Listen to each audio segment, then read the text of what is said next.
Have you ever met someone who seemed almost too perfect? They're calm when everyone else is stressed, always polite. They give you their time without asking for anything back. But something feels off. You can't put your finger on it. But being around them leaves you feeling uneasy. What if the most dangerous people aren't the ones screaming and throwing things? What if the real danger is much quieter? Carl Jung, one of the smartest minds of the last century, warned us about a specific type of person. Someone who hides in plain sight. Someone others might even admire, but underneath their perfect surface lies something most of us don't want to see. We're not talking about obvious liars or manipulators here. No, the person Jung worried about most doesn't look threatening at all. They seem calm, thoughtful, in control, but inside, something else is happening. Today, we'll dig into Jung's warning, and by the end, you might see people, maybe even yourself, completely differently. The mask we all wear. Jung believed every single one of us wears a mask. He called it the persona, the face we show the world. This isn't necessarily bad. We need it to get along with people, to get approval, to feel safe. But behind that mask is something deeper. Jung called it the unconscious mind. And living in there is what he called the shadow. What is the shadow? The shadow isn't evil. It's not some monster hiding inside you. It's just honest. Your shadow holds everything you've pushed down to fit in. Your anger, your jealousy, your need for control, your pain. All the parts of you that others said weren't okay. Think about it. When you were a kid, what got you praise? Being quiet, being polite, sharing your toys. And what got you in trouble? Getting angry, being too loud, wanting things for yourself. So you learn to hide those parts. But here's the thing, they don't disappear. They just wait. Hidden parts gain power. All those buried feelings don't just sit there quietly. They grow stronger.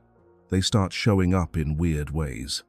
Maybe as anxiety, maybe in your dreams, maybe you sabotage yourself without knowing why. This is what Jung meant when he said, "What you do not make conscious will rule your life, and you will call it fate."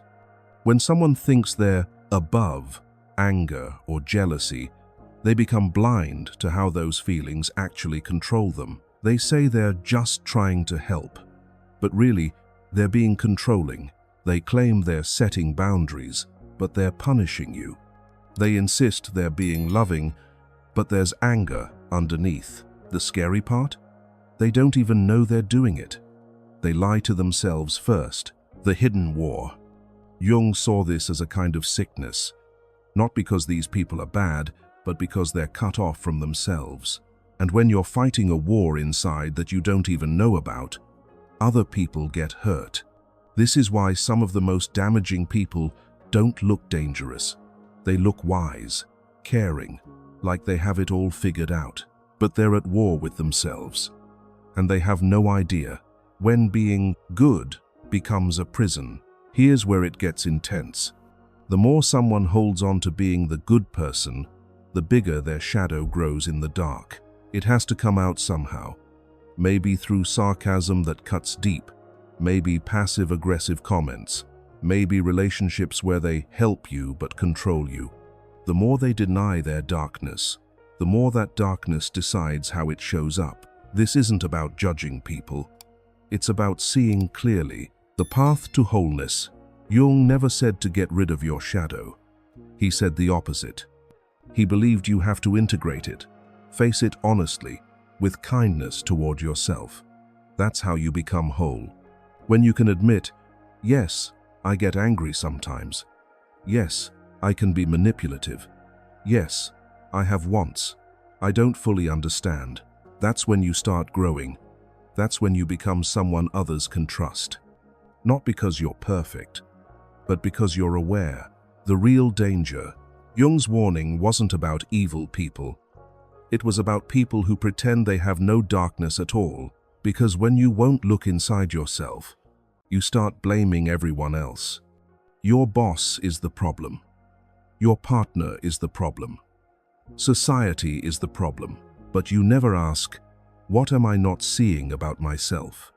And that's the most dangerous person of all, the one who refuses to look inward, the one who's always right, the one who acts kind but secretly resents the world for not appreciating them enough. They become a mystery, even to themselves. And when mystery meets denial, you get chaos, your shadow as a friend. But here's the good news. Your shadow isn't trying to destroy you. It's trying to wake you up.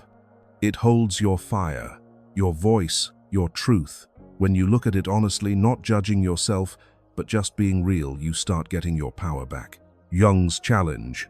Jung wasn't trying to scare us. He was challenging us to be brave.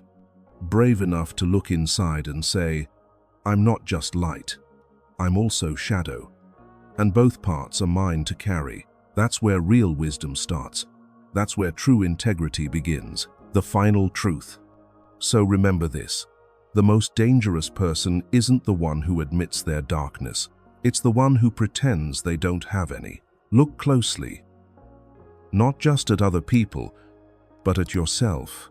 Because the deeper we look into others, the more we're invited to explore our souls. The choice is yours. Will you be brave enough to look? If this message spoke to something deep inside you, don't keep it to yourself.